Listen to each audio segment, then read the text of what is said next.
Magandang gabi. Ako si Mr. Kira. Kung naniniwala kang kilala mo na ang mundo, mag-isip-isip ka ulit. Dahil ang kwentong ito ay magdadala sa inyo sa isang lugar na hindi matatagpuan sa kahit anong mapa. Isang lugar na pinaniniwalaang sinumpa, pero pinapangarap ng ilan. Ang biringan, isang ama, isang anak, at isang paglalakbay na dapat sanay pangingisda lang. Ngunit nauwi sa isang bagay na lampas sa ating realidad. Kung handa ka na, simulan na natin ang kwento. Huwag kalimutang i-like, i-share, at mag-subscribe dahil sa mundong ito hindi lahat ng multo ay patay. Ako si Nando, 16 na taong gulang. Ako ang bunso sa 3 magkakapatid, pero ako lang ang laging kasama ni Itay sa laot. Mula bata pa lang ako, sa dagat na ako natutong magtiwala, hanggang dumating ang gabing yon. Dumating kami sa laot bago pa sumikat ang araw, payapa ang tubig, at ang langit ay maaliwalas. Wala ni isang sinyalis ng panganib. Ngunit bigla, sa pagitan ng tanghali at hapon, biglang nagdilim ang kalangitan.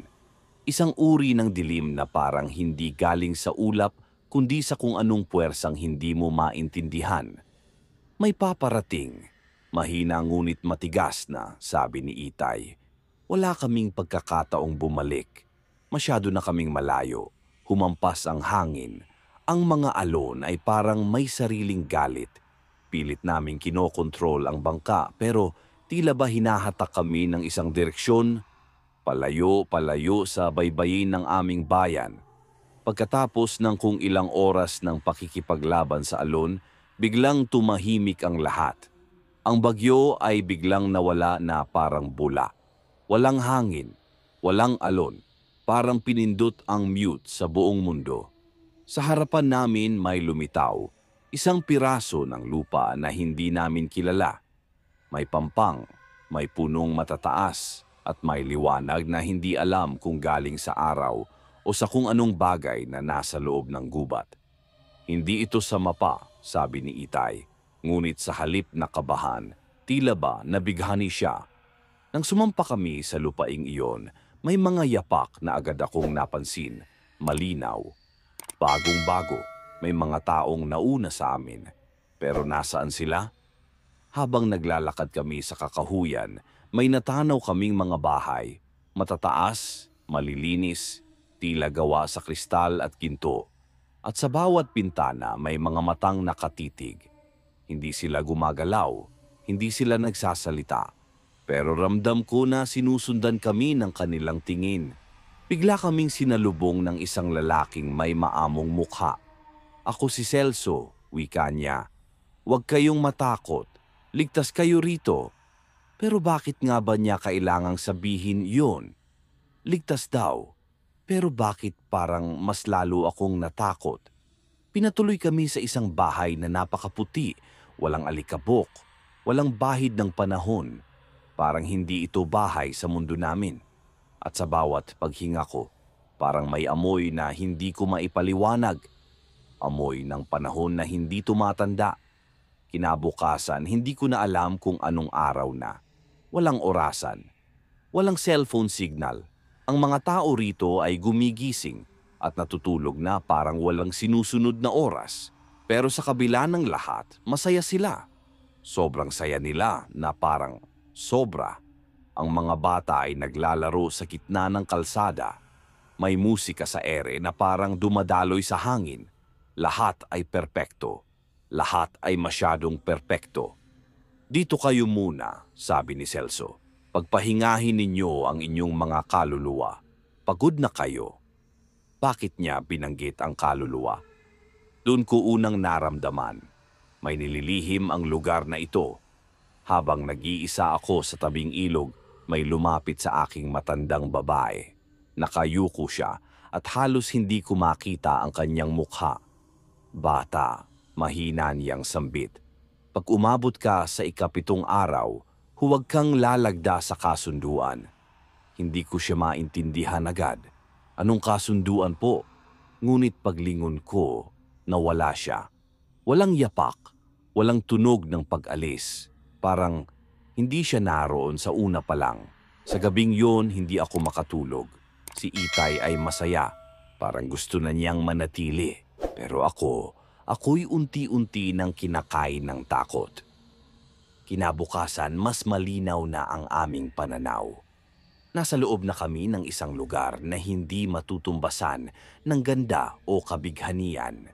Nakakapagod ang pakiramdam na parang galing kami sa isang panaginip na ang bawat kanto, bawat sinag ng araw, bawat halakhak ng mga tao ay hindi pwedeng maging ganap sapagkat alam mong may mali.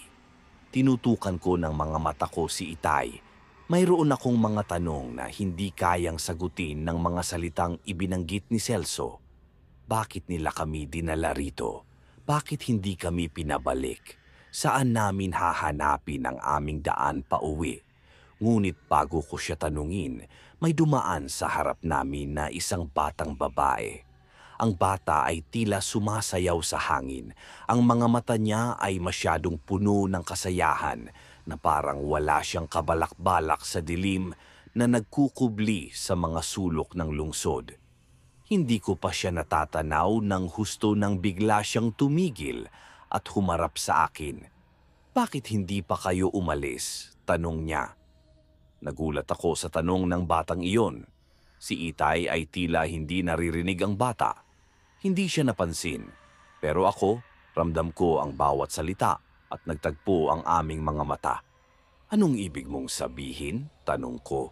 Sa mabilis na pag-ikot ng oras, ang tanong na iyon ay pumutok sa aming isipan at hindi ko alam kung kami ba ay dumaan sa isang karanasan na magtutulak sa amin pabalik o dadalhin kami ng buo sa isang madilim na landas.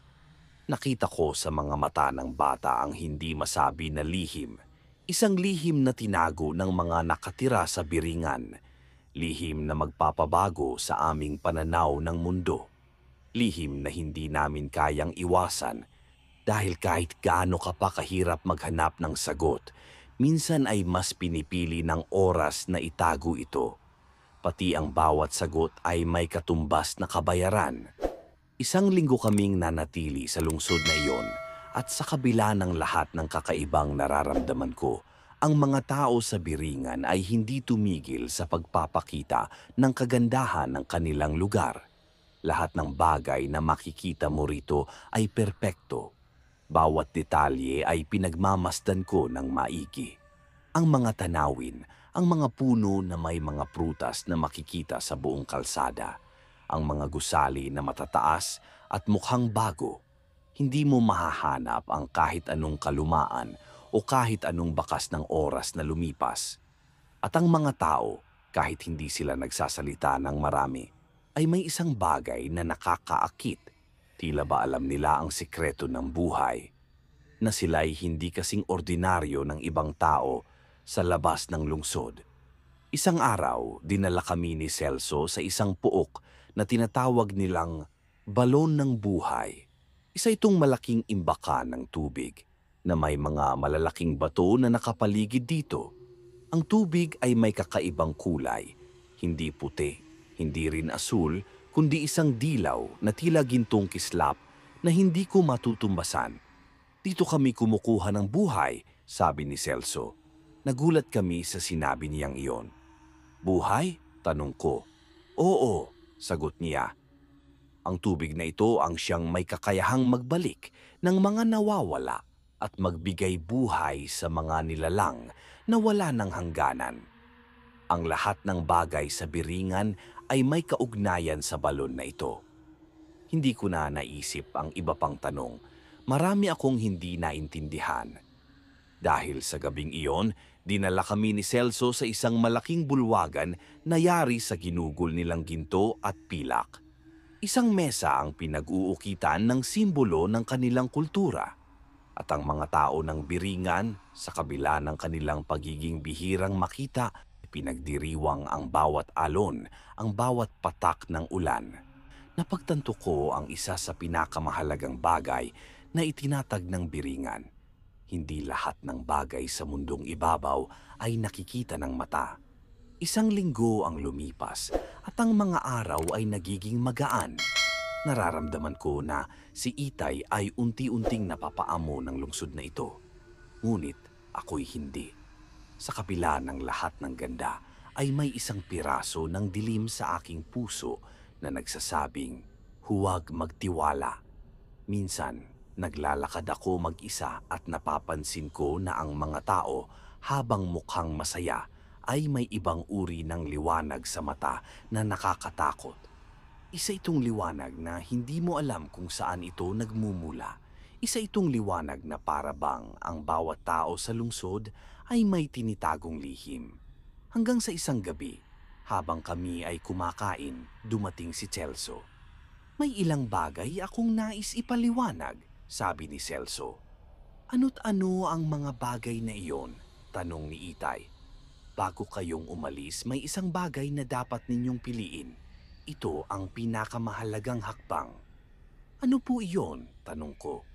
Kayo ba'y magpapatuloy at magiging bahagi na ng aming lungsod o pipiliing umalis, ngunit may mga alaalang maghahatid sa inyo sa ibang mundo? Ang tanong na iyon ay parang isang tanong na walang sagot na makukuha. Muling lumapit sa amin si Celso, ngunit ngayon ay may dala na siyang balisong na ang hawakan ay tila gawa sa itim na kahoy. Ipinatong niya ito sa mesa sa harap namin. Ito ay hindi para sa karahasan, aniya. Ito ay para sa pagpili. Bakit may kutsilyo? Tanong ko. Kung pipiliin ninyong manatili, kailangan ninyong putulin ang ugnayan ninyo sa mundo sa labas.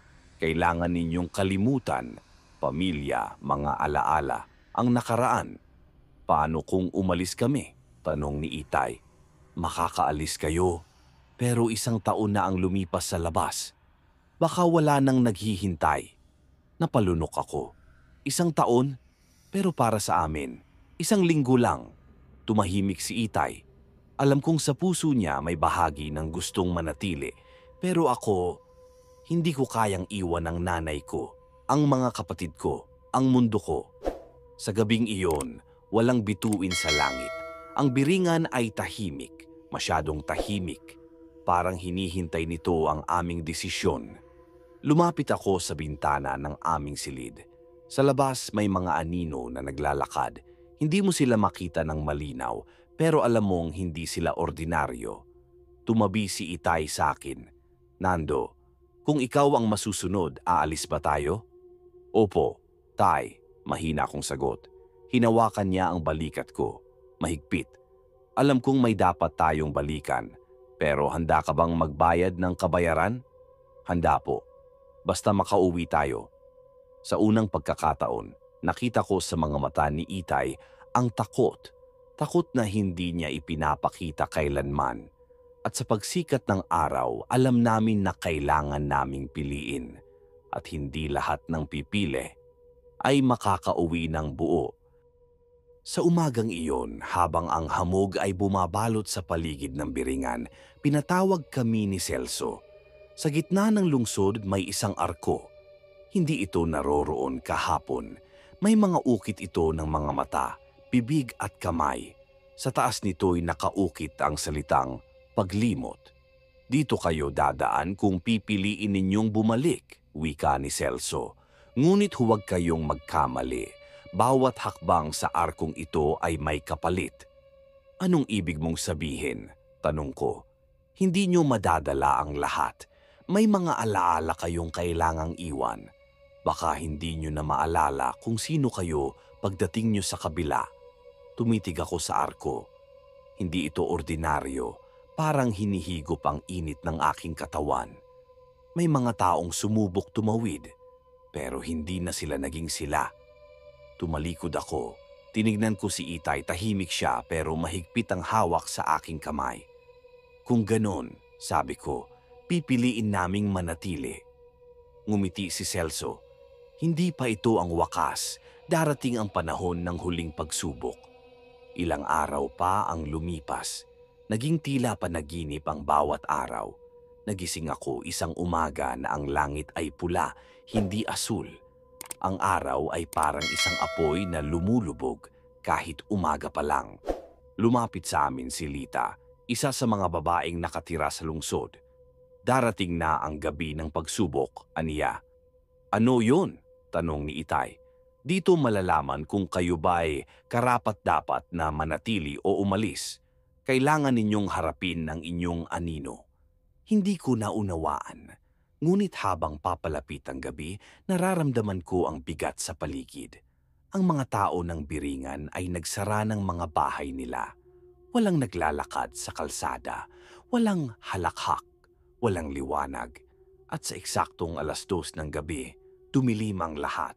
At sa dilim na iyon may narinig akong kaluskos at isang boses na pamilyar. Nando, si Nanay? Hindi ako maaaring magkamali. Boses yon ni Nanay. Tumakbo ako palabas kahit pigilan pa ako ni Itay. Sa gitna ng kalsadang walang liwanag, may nakatayo isang babae pero hindi mo maaninag ang mukha. Nilalapitan ko siya pero tila lalong lumalayo. Anak, uwi ka na. Nanay? Nanginginig kong tanong.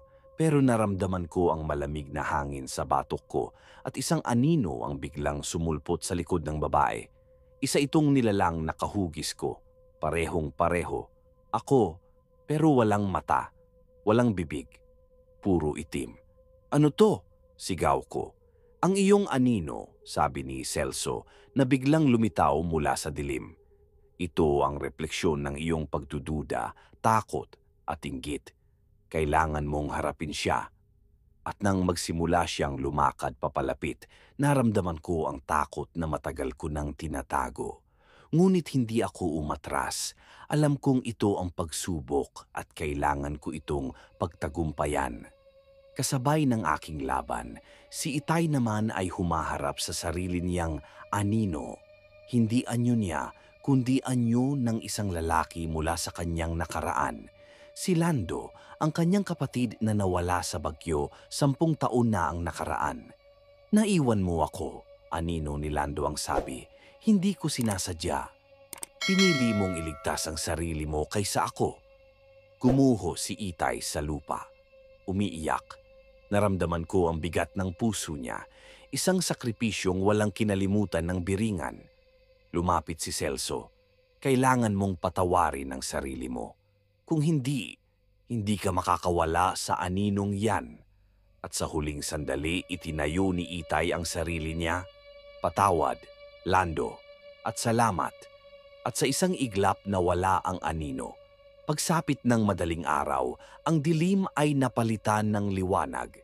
Lumitaw muli ang arko ng paglimot, ngunit ngayon ay may liwanag sa kabila. Lumapit si Celso. Pinatunayan ninyo ang lakas ng inyong loob.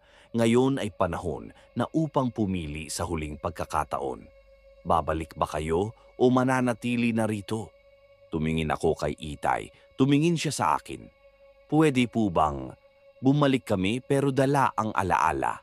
Tanong ko. Tumango si Celso. Hindi iyon madali, ngunit may isa pang paraan. Ngunit may isa sa inyo ang kailangang manatili para makabalik ang isa. Nanlamig ang katawan ko. Kailangan ng lungsod ng isang tagabantay ng lihim. At sa katahimikan ng umagang iyon, isang desisyong babago sa lahat ang kailangang gawin. Ang hangin ay malamig, tila naglalaman ng mga lihim na matagal nang tinatago. Habang binabaybay namin ang landas patungo sa arko ng paglimot, ang bawat hakbang ay parang paglapit sa isang desisyon na magpapabago ng lahat. Naglakad kami ng magkasama ni Itay, ngunit sa bawat paglipas ng oras, naramdaman ko ang bigat ng tanong na hindi pa nasasagot.